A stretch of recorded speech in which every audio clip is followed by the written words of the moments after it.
안녕하십니까. 보상센터TV의 박훈우 손해사정사입니다. 우리가 오늘 알아볼 내용은 후유장애 진단서의 종류와 그 참고사항입니다.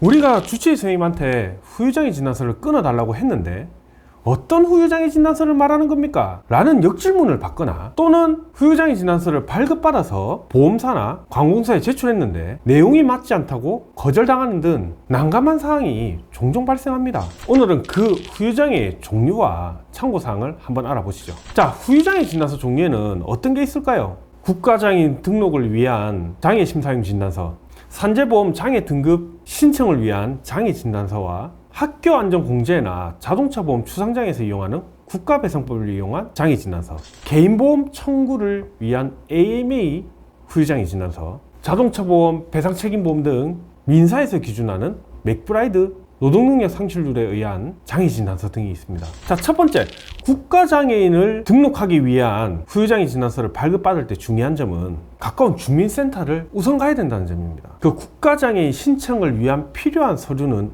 어떤 게 있는지 사전에 알아보시고 거기에 맞춰서 의사 선생님한테 이야기를 하셔야 돼요.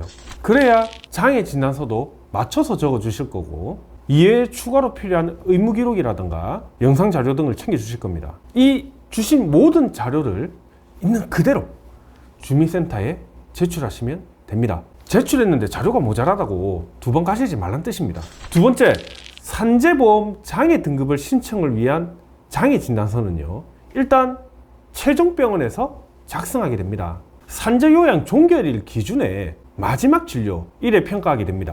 마지막 진료를 보시기 전에 꼭 산재 담당자를 만나서 산재 종결일인데 장애 등급을 신청해 보고 싶다고 우선 이야기를 하시고 다음에 주치의 선생님을 만나셔서 이야기를 나눠보셔야 합니다. 세 번째, 학교안전공제나 자동차보험의 추상장애 등 국가배상법을 이용한 후유장애 진단서가 필요할 때는 국가배상법 시행령에 있는 1에서 14급을 기준하여 장애 진단을 해야 됩니다. 더불어서 학교안전공제 같은 경우에는 꼭 대학병원급에서 장애 진단서를 발급받으셔야 합니다. 자, 네 번째, 제일 복잡한 개인보험에서 이용하는 AMA 후유장애 진단서입니다. 이 AMA 기준이라는 것은 미국 의학협회에서 만든 후유장애 평가 방법인데요, 신체에 있는 각 관절마다 그 관절의 가동 범위가 정해져 있고 해당 상해로 인해서 어느 정도 제한이 있는지에 따라서 평가하는 방법입니다. 결국 AMA에서는 이 가동 범위만 이용하는 겁니다. 자, 그럼 문제가 뭐냐? 이 생명보험과 손해보험 그리고 가입 시기마다 장애 등급이라든가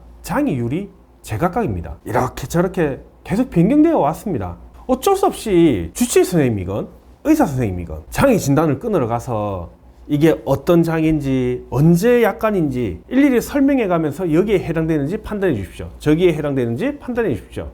내가 보험이 여러 개라면 이렇게 전부 다 평가해 주십시오 라고 이야기할 필요성이 있다는 거죠.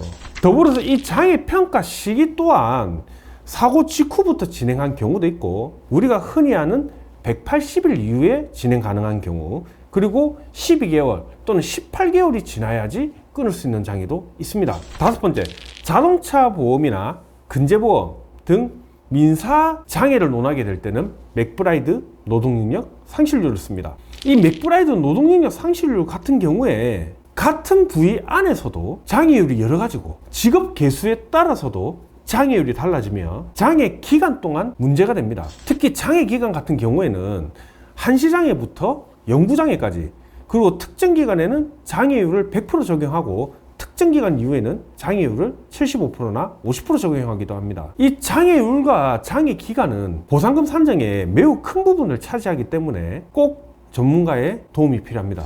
오늘은 후유장애 진단서의 종류와 참고사항을 한번 알아봤습니다. 앞선 내용들 중에 내가 정확히 어떤 후유장애를 끊어야 되는지 모르겠다 그러면 오른쪽에 있는 전화번호로 전화 한 통 주십시오. 제가 친절하게 상담드리도록 하겠습니다. 이상 보상센터TV의 박훈우 손해사정사였습니다.